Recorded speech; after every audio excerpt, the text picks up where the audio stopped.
नमस्कार प्रिय दर्शकों, एक बार फिर आपका स्वागत है हमारे YouTube चैनल प्राचीन ज्ञान सच्चा ज्ञान में। प्रिय दर्शकों, आज फिर नया वीडियो नई जानकारी लेके हाजिर हुए हैं। आज की जो हमारी कहानी है, आज का जो हमारा प्रसंग है, एक टिटहरी पक्षी की कहानी है। प्रिय दर्शकों, टिटहरी पक्षी के बारे में आपने बहुत सारी बातें सुनी होगी। आपने ये भी सुना होगा कि टिटहरी पक्षी के पास में एक पारस पत्थर होता है जिससे वो अपने अंडे पकने के बाद फोड़ती है। प्रिय दर्शकों, टिटहरी पक्षी की कई सारी ऐसी रोचक बातें हैं, कई सारी ऐसी चमत्कारी बातें हैं, आज इस वीडियो में आप जानेंगे।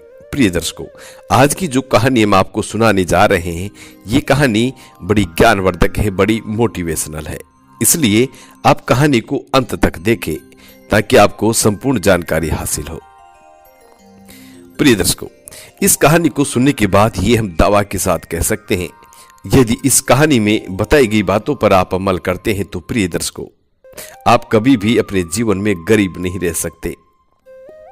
जो लोग पैदा भी गरीबी में हुए हैं और मरने भी गरीबी में जा रहे हैं, ऐसे लोग इस कहानी पे जरूर अमल कीजिएगा। हम उम्मीद करते हैं कि यदि आप इन बातों पे अमल करोगे और बताए गए नियमों को फॉलो करोगे तो प्रिय दर्शकों, एक दिन ऐसा आएगा कि आपका भी भाग्य उदय होगा और आपके भी नसीब के दरवाजे खुल जाएंगे।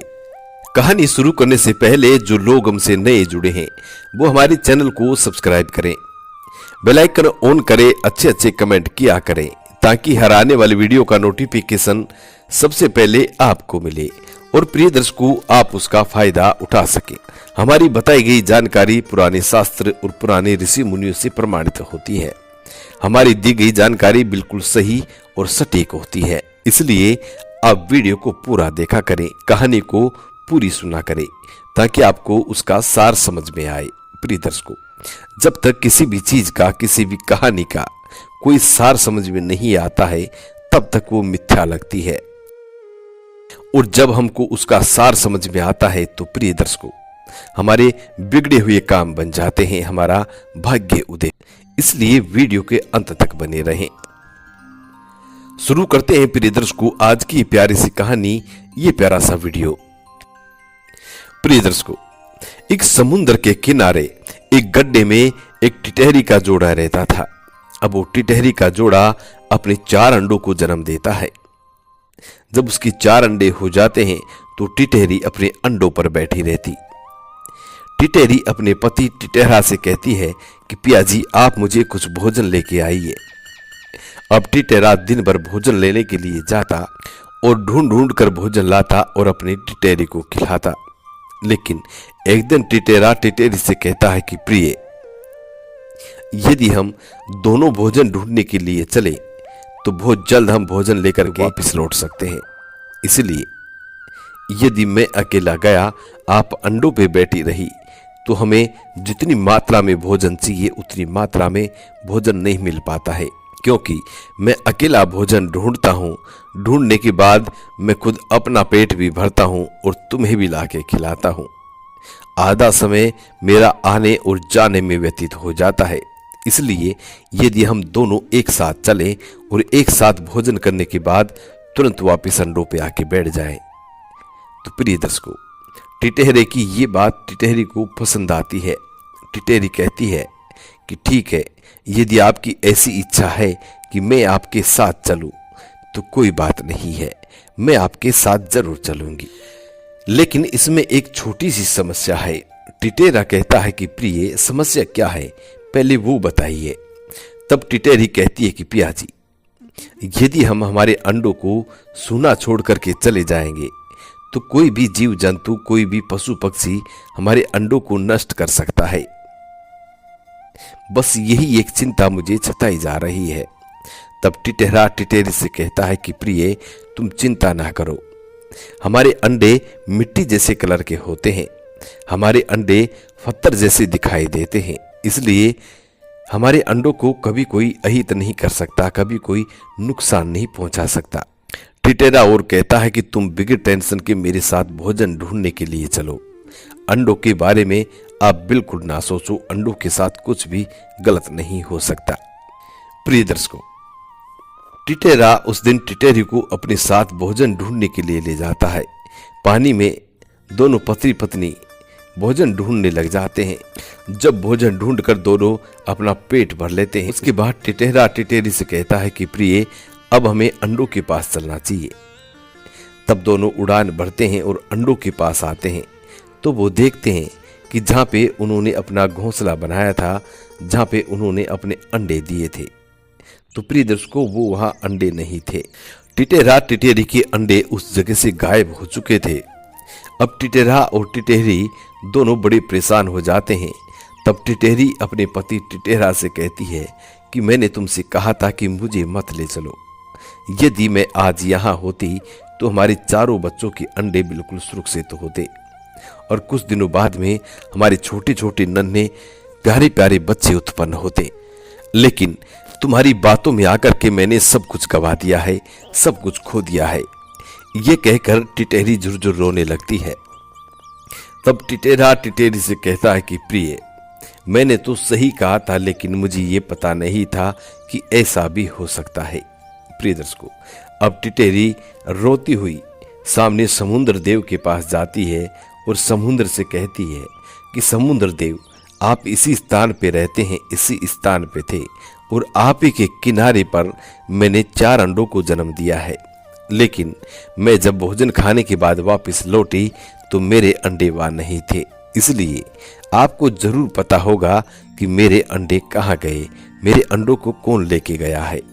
प्रिय दर्शकों, तब समुद्र देव उस टिटेरी पर हंसने लगता है और वो कहता है, समुद्र देव टिटेरी से कहता है कि टिटेरी, तुम एक छोटी सी मामूली सी पक्षी हो और तुम्हारे अंडों की मैं रखवाली थोड़ी कर सकता हूं। आप अपने अंडों की स्वयं रखवाली करें। आपके अंडों का मुझे पता नहीं है कि तुम्हारे अंडे गए तो कहां गए। प्रिय दर्शकों, ये कह करके समुद्र देव हंसने लगता है। तब टिटेरी अपने मन में सोचने लग जाती है कि जरूर मेरे अंडों को ये समुद्र देव ने ही चुराया है, इस समुद्र देव ने ही चुराया है, अन्यथा बाहरी व्यक्ति या बाहरी कोई जीव जंतु मेरे अंडों को नहीं ले जा सकता। अब टिटेरी समुद्र देव से बार बार रिक्वेस्ट करती है, बार बार विनती करती है, लेकिन समुद्र देव उस टिटेरी की एक बात को भी नहीं सुनता है। प्रिय दर्शकों, टिटेरी रोती हुई वापस फिर से टिटेरे के पास आती है। टिटेरी रोती हुई वापस फिर से टिटेरे के पास आती है और टिटेरे को ये सारी घटना सुनाती है। प्रिय दर्शकों, तब टिटेरा टिटेरी से कहता है कि तुम चिंता ना करो, हम दोनों इस समुद्र को सुखा देंगे और उसके बाद हमारे अंडों को हम बाहर निकाल लेंगे। टिटेरे की इतनी बात सुनने के बाद टिटेरी हाँ कर लेती है कि ठीक है।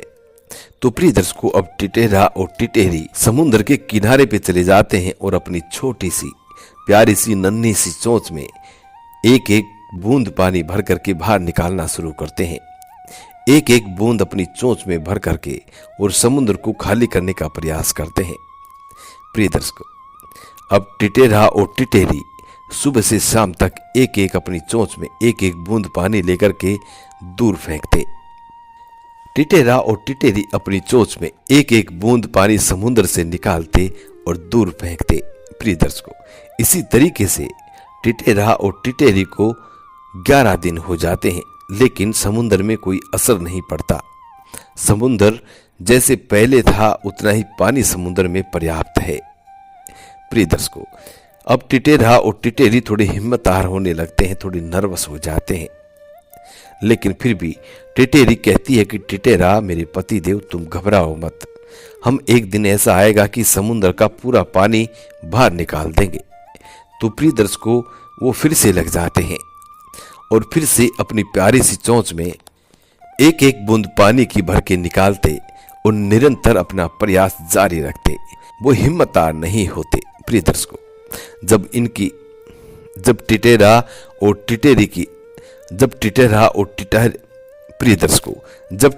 और टिटेरी का इतना बड़ा आत्मविश्वास देखकर श्री हरि विष्णु उनके पास आते हैं और उनसे कहते हैं कि हम तुम्हारी इस मेहनत से बहुत प्रसन्न हैं, तुम्हारी परिश्रम से और तुम्हारी लगन से बहुत खुश हैं। तुम्हारी परिश्रम से और तुम्हारी लगन से हम बहुत प्रसन्न हैं, बोलिए क्या मांगना चाहते हैं। प्रिय दर्शकों, तब टिटेरा और टिटेरी कहते हैं कि प्रभु, हमको हमारे सिर्फ अंडे चाहिए और कुछ नहीं। प्रिय दर्शकों, तब श्री हरि विष्णु समुद्र देव को आदेश देते हैं और कहते हैं कि समुद्र देव अब तुम सूख जाओ, पीछे हट जाओ या सूख जाओ, लेकिन टिटेरा और टिटेरी के अंडे वापस लौटा दो। प्रिय दर्शकों, श्री हरि विष्णु की इतनी बात सुनने के बाद समुद्र देव पीछे हट जाते हैं और टिटेरा और टिटेरी के अंडों को वापस लौटा देता है। टिटेरी अपने अंडों को पाकर बड़ी खुश होती है, बड़ी प्रसन्न होती है। प्रिय दर्शकों,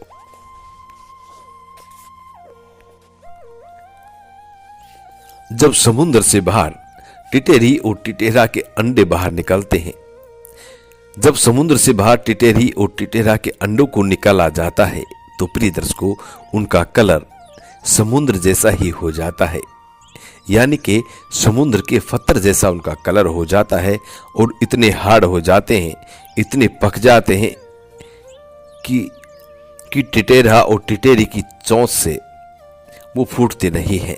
प्रिय दर्शकों, टिटेरा और टिटेरी दोनों बारी बारी से पके हुए अंडों पर अपनी चोंच से वार करते हैं, लेकिन वो फूटते नहीं हैं।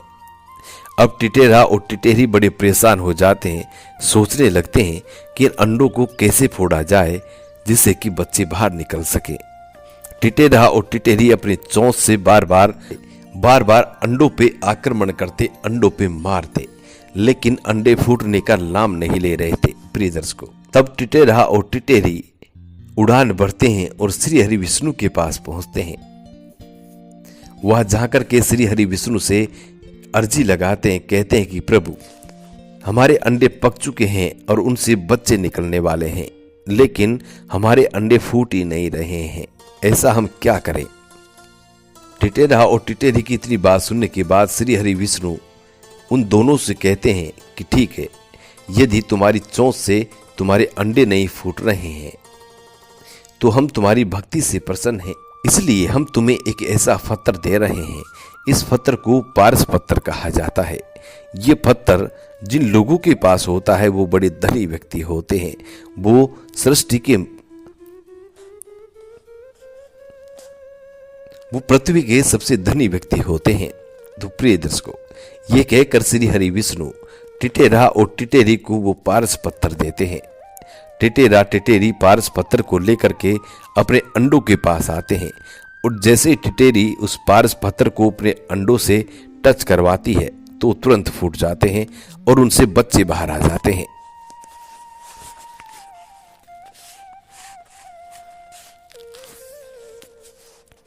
टिटेरी अपने छोटे छोटे नवजात बच्चों को पाकर बड़ी प्रसन्न होती है, बड़ी खुश होती है और श्री हरि विष्णु का दिल से शुक्रिया अदा करती है, कहती है कि प्रभु, तुम्हारा लख लख शुक्र है।